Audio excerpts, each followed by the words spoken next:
Welcome back to the Inside Florida Politics podcast powered by the USA Today Florida Network.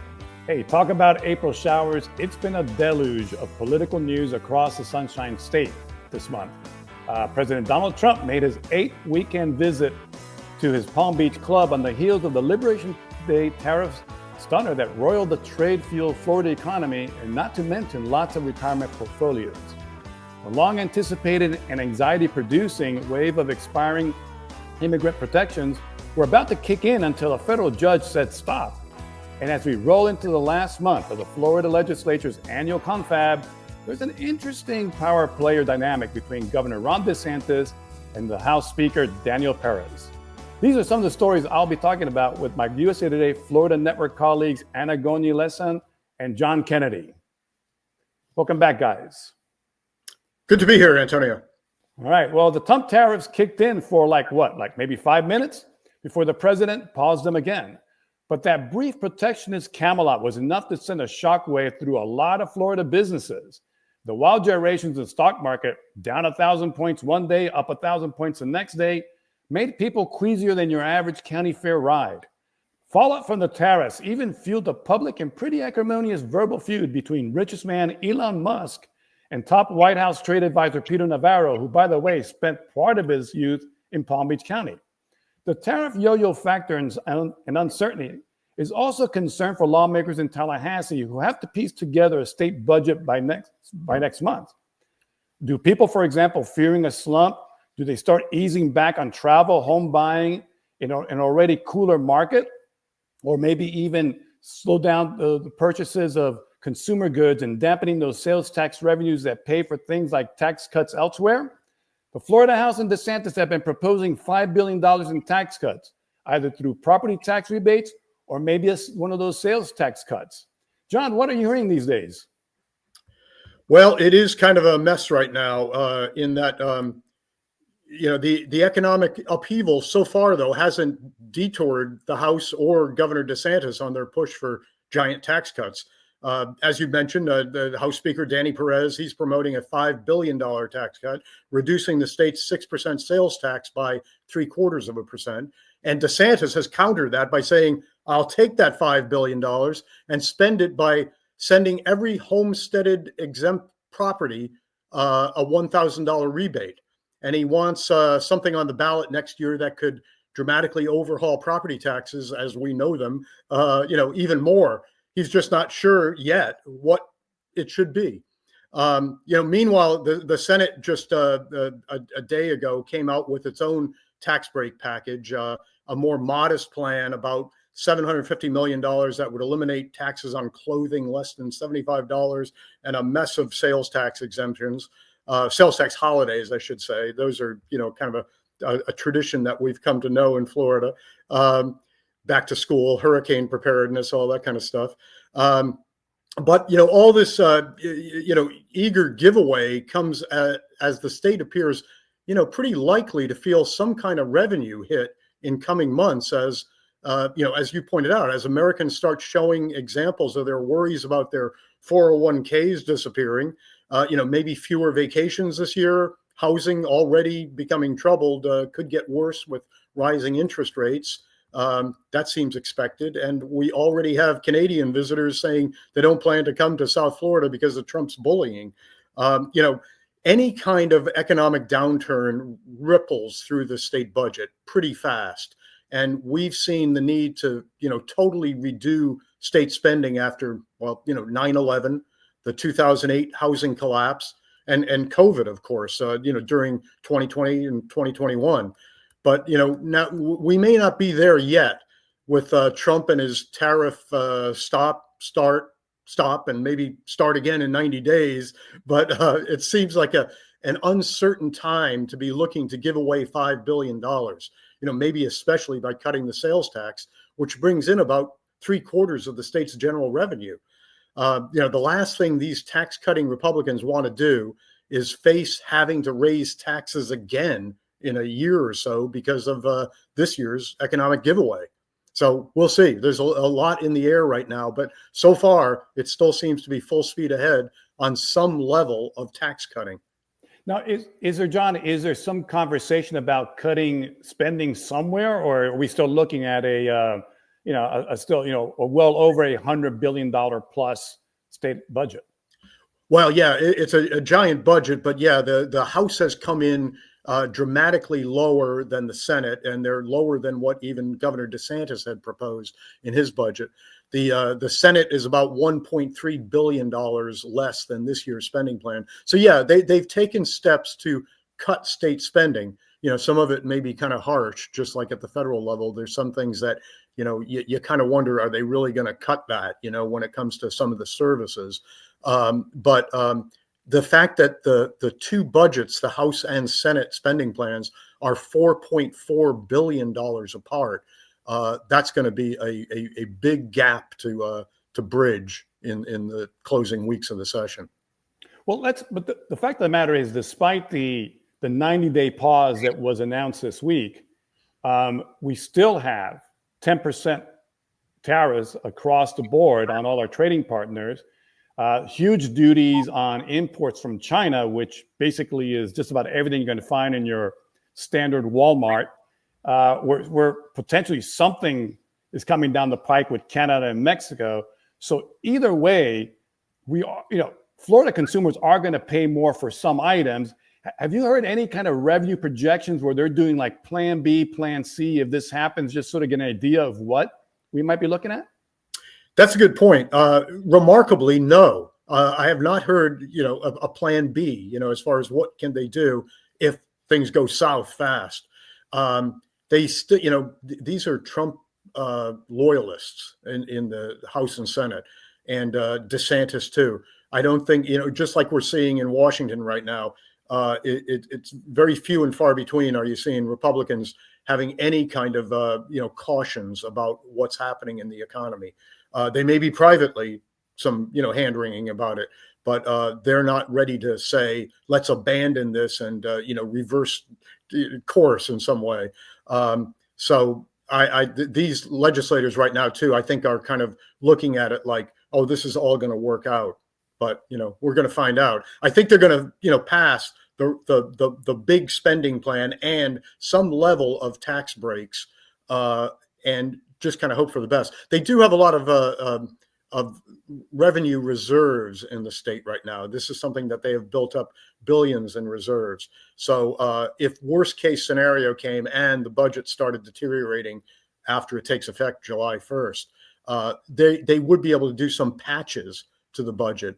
But I think you would probably also see them coming back into a special session sometime, late summer, fall, or something like that, if we get to that. So it's still to be seen. All right. Well, the key word, the operative word here is uncertainty. And the tariffs piled on the uncertainty already being felt by immigrant households and the businesses that employ immigrants that today have legal standing, but tomorrow may be up for deportation. The first of those waves was to have included tens of thousands of Venezuelans this month. A federal judge put a halt to the Trump administration's plan to let a set of temporary protective status recipients, particularly Venezuelans, end this month, at least for the moment. In his order, the judge blistered the Trump administration's immigration rhetoric, pointing out that the majority of TPS holders are, number one, working productive jobs, two, are paying taxes, and three, do not commit crimes. That's a big picture, but we're also hearing about the dire conditions of an overcrowded Miami-Dade County detention center, where at least 3 detainees have reportedly died. And we're also hearing about stories about other vulnerable people, including a group of undocumented minors who cannot get legal representation. Anna, you've been covering that story. Tell us what's going on and what you found. Right. So I think it was about 2-3 weeks ago, the federal government totally put a stop to the funds that were being used to represent, basically being paid to this nonprofit called Acacia, which was hiring lawyers around the country to represent these unaccompanied minors, right, who have come to the United States, who don't have a legal guardian, don't have a parent. And so there's about 26,000 of them here in the United States. In my area where I am in Tallahassee, from Orlando to Atlanta, there are about 400, maybe 500. And so now these kids who range from 1 to 17 don't have the funds for legal representation. What does that mean? That means that the lawyers who are getting paid, these grants by the federal government to represent these kids, so a 2-year-old isn't going to court by themselves, sitting at a table, not knowing what's going on, they no longer have money. A federal judge did rule that this was, did rule for Acacia and for the 26,000 minors and the lawyers, but that doesn't necessarily mean that the funds are coming anytime soon. So, for example, here in Tallahassee, there's a nonprofit here that had 19 lawyers that handled cases of over 400 kids, right? Now they're down to 9. They're doing everything pro bono until they can try to figure out, what's going on, because these kids are in the middle of their cases. They're in the middle of their cases. It's not like you can just say, okay, bye. They have to go to court still. So what are you going to do if a 2-3-year-old doesn't show up with a lawyer? Like, the lawyer is the only person they have, really, to represent them. So it's kind of a mess. It's definitely a mess. And these are kids from all over the place. Latin America, Ukraine, Iraq, Afghanistan, Ethiopia. These aren't just Latin American kids,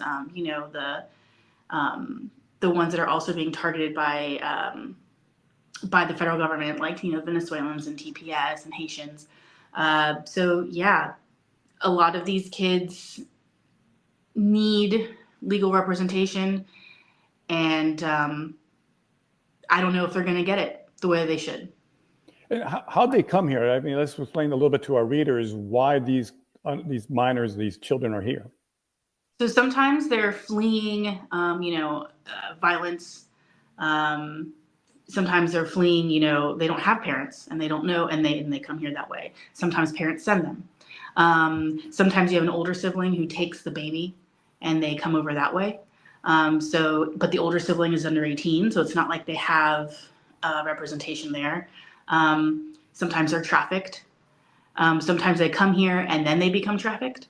So there's a lot of, these kids have already been through a lot of trauma. And so the sad part is like, I was talking to a lawyer who said, oh, well, they're used to disappointment. And that just that was really hard to hear. Right. So. Well, the one thing about this entire immigration crackdown is I think it's starting to unveil and peel back the onion on how complicated this is, and how many dire cases are out there.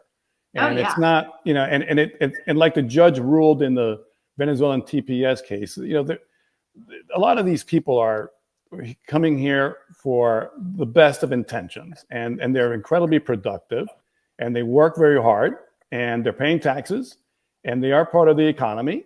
And yes, temporary protective status is supposed to be temporary, but at the same time, there are conditions for them to be here, and until those conditions seem to be resolved, it would seem that they have a case. And I think a lot of this, what we're hearing and the reporting you're doing and others and across the network shows that this is far more nuanced and complex than a lot of the rhetoric suggests. Oh, very much so. I mean, again, these kids are in the middle of their cases. It's not like they're not showing up to court. They've been showing up to court. Same thing with TPS. They have driver's licenses. They have work visas. They pay taxes. These are people who, work in your hospitals. These aren't, I guess this idea of like a migrant taking your job that some people are, trying to promote. In the Leon County, Gadsden County area, which is, the Tallahassee, the capital is in Leon County. There's about 60 kids, right, who are being represented by this nonprofit. And again, this nonprofit is the only nonprofit. There are 9 lawyers right now after they had to cancel the contracts of other lawyers because of funding.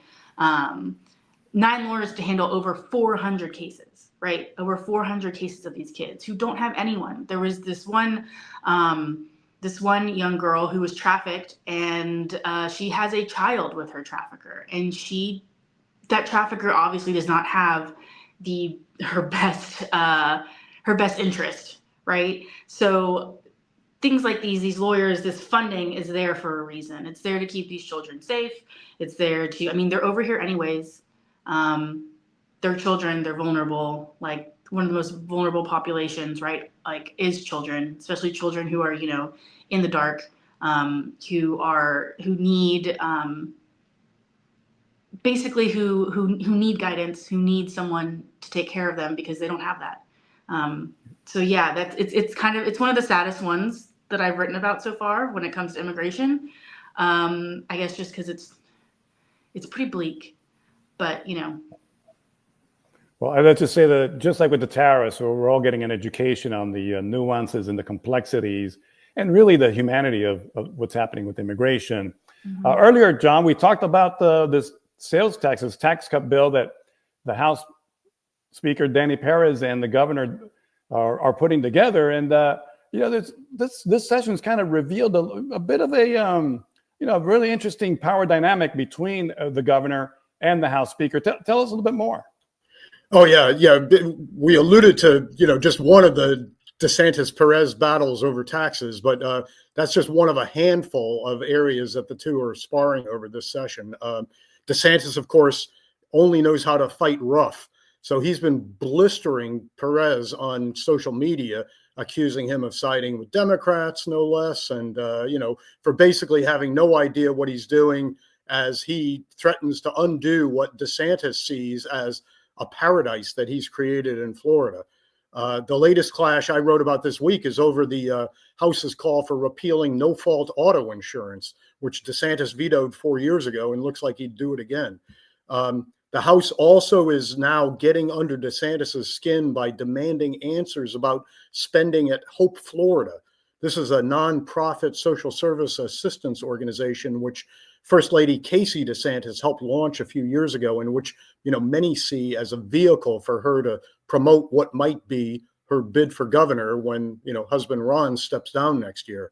That focus on Hope, Florida by the House has gotten ugly. The mere basic items of trying to settle a $4.4 billion budget difference between budget proposals is one thing, but this focus on how Hope, Florida has been spending, the latest thing being a $10 million allocation that was steered its way without notifying the legislature from a legal settlement that the state, one of the state agencies had with a big pharmaceutical company. That has really antagonized the House right now, and they're going to probe deeply into Hope spending in coming weeks. So, all that is sort of a backdrop to this already kind of dysfunctional situation that we're having over the budget and taxes and several other things.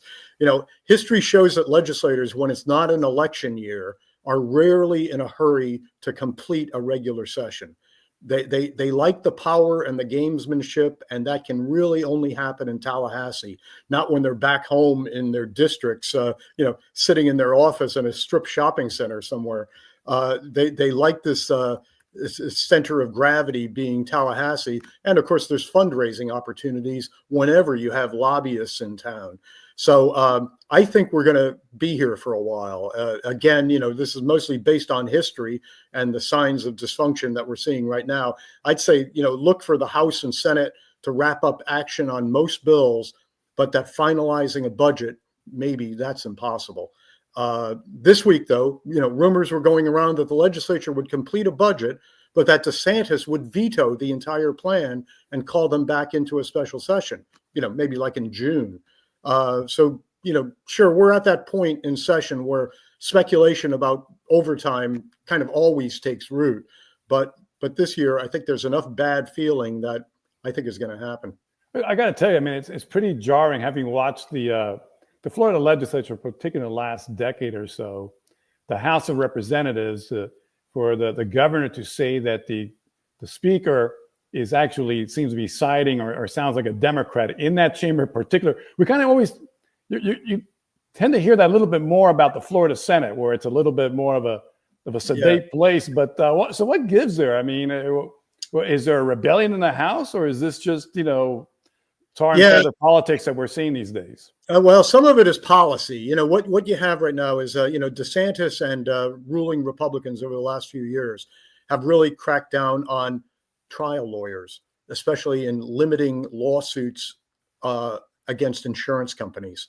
And that remains an issue. And what you're seeing, Perez is a lawyer. He's got some allies in the state's, the Florida Justice Association. That's the state's trial bar.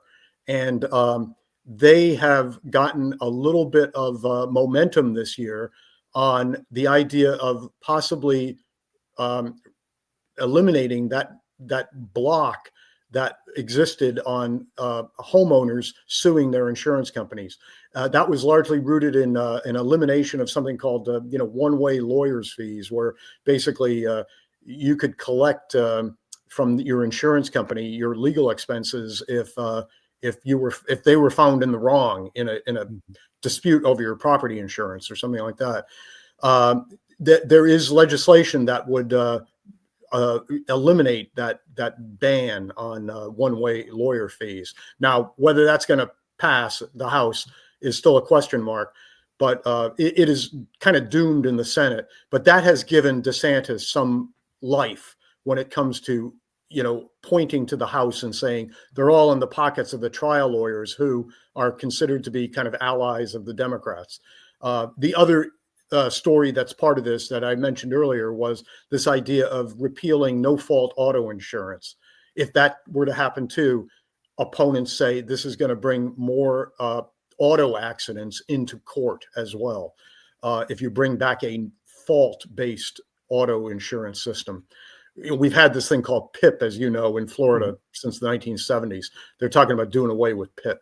So, it's kind of a battle over those kind of ideologies as well right now. And DeSantis has found, things that can antagonize a Republican base. You accuse another Republican of being in the pocket of the trial lawyers. Those are fighting words. So that's kind of what DeSantis is doing right now.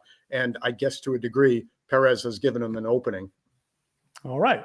Well, that's it for this week's edition of the Inside Florida Politics podcast. I do want to thank our production guru, Rob Landers, and all our colleagues across the USA Today Florida network for all the great work they do that inform our podcasts and our stories and our coverage.